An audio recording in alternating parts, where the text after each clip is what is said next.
Hi everyone, today I'm going to be discussing Becoming by Michelle Obama. The copy that I have is 672 pages long.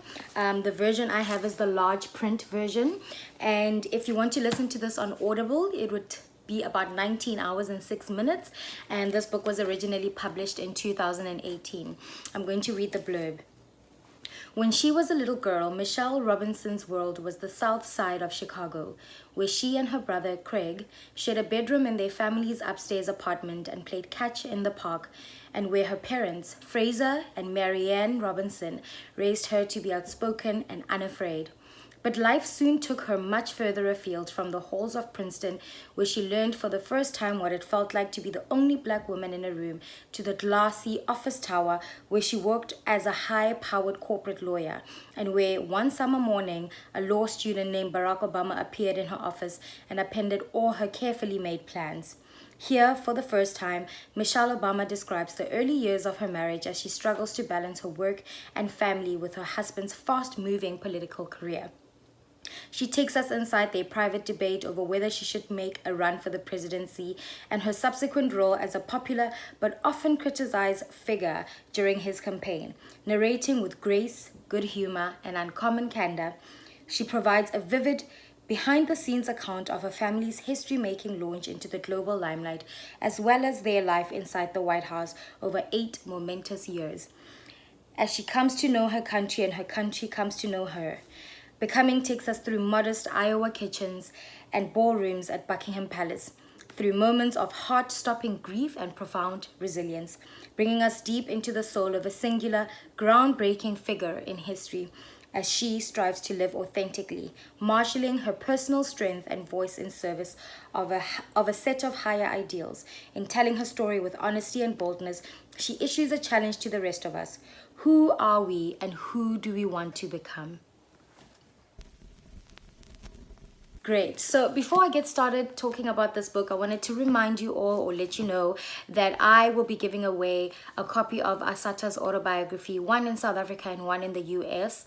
This is my own little way of, fulfilling a vision that I've had for a very long time, which is to get as many books as possible in different people's hands.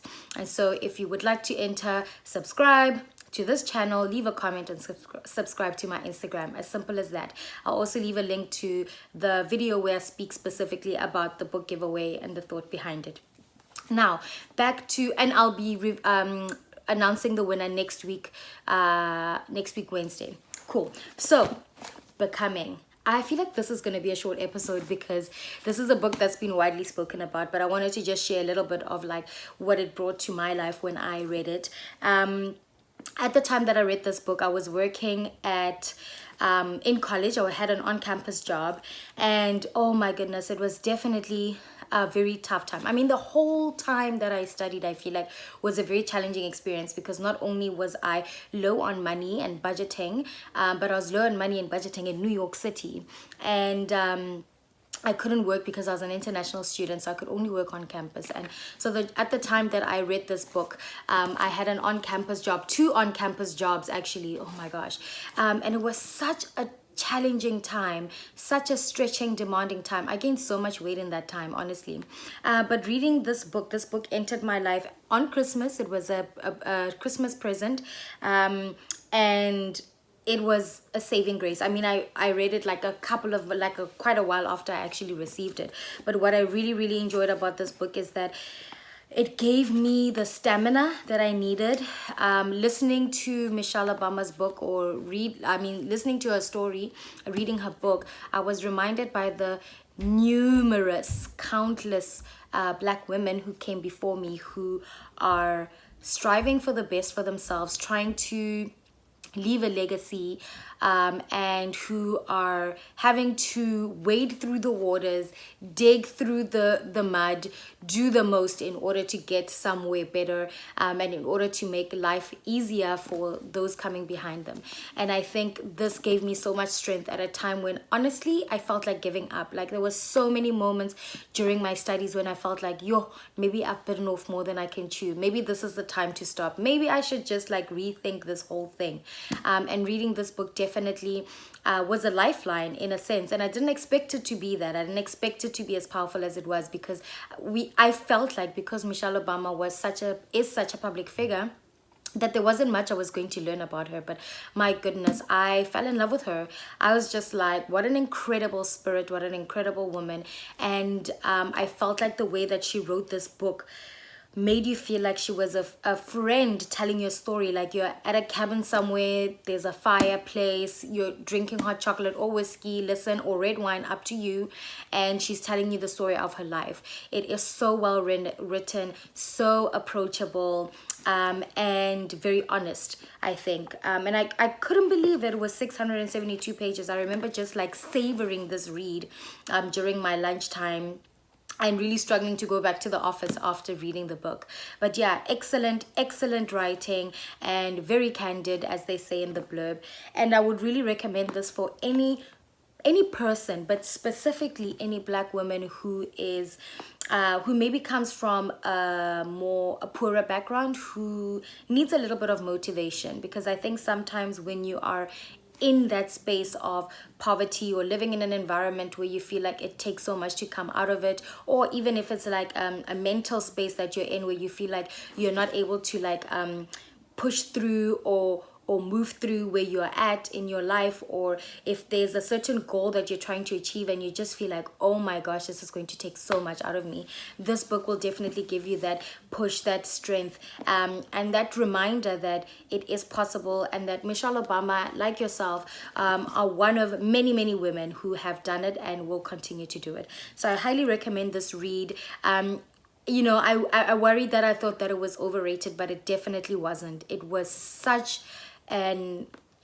powerful read, even with all the interviews I'd heard and all the reviews that I'd seen online. It was still a very powerful book, and I really think that you should still get a copy, and I don't think it's a book that gets old.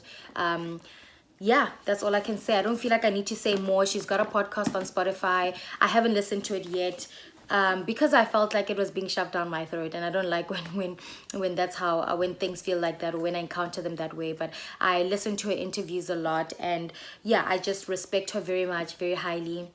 And I think also one big thing that this book definitely put into focus was the world's relationship to Black women, especially Black women in powerful positions. And I don't know that I believe that if she ran, if she would win. I don't think that the country was ready for that. But I wonder where we're at now, with Kamala having broken some sort of a barrier, if a Black woman were to run. And I know some people will say that Kamala Harris is Black, but I mean that Kamala Harris is biracial. She's Black and Indian. And I think that a Black woman like Michelle Obama would have a totally different reception. I remember watching this interview by Chimamanda talking about the politics of hair, and she was talking about how, you know, it must be a deliberate choice for Michelle to straighten her hair, because I agree with what Chimamanda said, which is that she doesn't believe that Obama would have won the presidency had Michelle Obama chosen to wear her hair natural. If she had natural hair, however it grows out of her skull, she doesn't believe that Michelle Obama would have been as well received as she was. And that's because of, you know, the rewards that come with proximity to whiteness, which has a lot to do with people feeling like you're a little bit more familiar when you have a certain look. And I can say that I've been in a lot of corporate or like work environments, where professional environments, where I've definitely had to wear a wig, partly to be received well, but also as like a mask for myself, because I feel like my natural hair is such a sacred thing that only the people who I feel close enough to get to experience me in that mode. And I do feel like the relationship between hair for Black women, hair and our environments is a very important, vital one. But in any case, I didn't want to speak too long about this book because I feel like a lot of people have already read it, but I just wanted to put my 2 cents into that existing conversation. Definitely still worth it. I know that sometimes when a book was like raved about, or it came out like years ago and everyone had made a big deal about it, it may feel like a bit of a drag to read it later, but I don't feel that way about books. I think it's always a good time to read a book, even if it's like years since it came out. This one was published in 2018, and I still think that if you were to read it today, it would be as relevant, as meaningful as it was when it initially came out. So this is me saying, if you haven't read it, definitely go out and get yourself a copy or reread it. I feel like this is definitely a book that I would want to give away at some point, probably to like young girls who are still in high school, or young women in high school, because I feel like this is just such a powerful book. Okay, that's enough. I'm going to move on to the book community spotlight for the week. The book community spotlight for today is Afreada, Afreada, and it is an African literary magazine, and I'll just read to you their about page. Imagine traveling across Africa in a day. No visa applications, no airports, just awe-inspiring stories. We are bringing words and worlds together. Cape Town to Cairo, Lagos to Lusaka. Welcome to Afreada. Welcome home. Afreada is a literary magazine featuring original short stories from established and emerging writers across Africa and its diaspora. A fusion of the two words Africa and reader. We live for the well-crafted narratives and effortless reads that speak to our daily realities as Africans at home and abroad. Since launching in December 2015, our sole aim has been to promote and preserve our creativity, community, and culture. From traditional wedding ceremonies in Uganda to crazy bus journeys in Madagascar, we believe in the transformative power of great storytelling and its ability to reflect and shape the world around us. We share new stories every week. You can meet the team behind the stories, keep up with the fun of Instagram and Twitter, and sign up below to join our mailing list. They do receive submissions, and I'll actually just quickly read to you. Of course, you can go on their website and read it yourself, but since we're here, I'm just going to read to you what kind of material they receive. So on their submissions page, they say, we need new stories from the sandy shores of Senegal to the dimly lit back streets of Mozambique. If you write short fiction, we want to hear from you. What exactly are we looking for? Well, it varies. No two stories are the same, but in each case, we'll be looking for originality and creativity. We love a strong plot. We love getting to know characters, and we love getting to know you. So please remember to include a short bio. We shape our publication around the stories you want to tell, so there's no need to write towards a particular theme. But we would encourage you to spend some time reading some of our stories to familiarize yourself with what we've published so far. This is an English publication, but feel free to include languages from home. We believe in the power of Google, so we won't be including glossaries. What they publish fictional stories that are no longer than 5,000 words. They commission narrative, nonfiction, and photography for specific projects on a case-by-case basis. And I'm just going to read to you the periods of time that they receive submissions. So they are open for fiction submissions from the 1st of January until the 28th of February 2021. 1st of May until 30th of June 2021, 1st September until 31st October 2021. So they're currently receiving submissions right now, and I can only imagine that next year it will be very similar time period. Yeah, just they do pay for they do compensate for each submission, £25 for any submission that's accepted, and you can read the fine print on their website. Very exciting literary magazine that is, I think, on the beat, and also, I mean, if you're not going there to submit a story, you can also go there to read the short stories that they've published. So my outfit today is actually the inspiration for the mixtape that I've selected for today. And the mixtape is by Zara Julius. And this is a mixtape that she created for Mushroom mushroom hour, half hour for mushroomhour.com, and it's one of the choice pickings mixtapes or playlists, and the name of the playlist is A Copper and Clay Multiverse. And I just felt like this whole vibe that I have going today, and this the title of this mixtape fitting. So Zara Julius is a multidisciplinary artist, social researcher, and vinyl selector with a background in social anthropology and photography. Her work is concerned with the relationships between aesthetics and culture, African futures, and the varying paradoxes that emerge in the interplay of identity, faith, urbanity, migration, race, and desire in Africa and the African diaspora. She's passionate about creating links throughout the global South. Why does urbanity sound so wrong when I say it? Urbanity. Anyway, I'm gonna put it on the screen so you'll know what word I'm saying. This is a delicious playlist. Even the album art is just so beautiful, and I think Zara is someone who all her mixtapes that I've come across are really good at really immersing you into a universe or a space, and a very beautiful flow and very original music as well. You know, I feel like there's a lot of new artists that I come across when I listen to her music, but I also sometimes feel like I'm time traveling because she sometimes pulls out these songs that I'm like, oh my gosh, this reminds me of bus rides when I was, you know, going to school in Pretoria growing up, you know. But in any case, this is a beautiful mix, and I highly recommend you give it a listen. And yeah, that's the mixtape of the week. Okay, time to reflect. Today I was this whole week I feel like I've been gearing up for like a very hectic 2 weeks, and because of that I've been like stressed and pressurizing myself. But you know what happened? Today I decided that I'm just gonna get my work done for my 9 to 5, and after that I'm going to watch Squid Games. Oh my god, guys, Squid Games. If you haven't watched it, please watch it. Okay, I will give you a warning for those of you who don't like gore, and I don't like gore, but I was able to watch this show. So well done. Korean directors. I've been sleeping. I think the person is a Korean director. I need to look.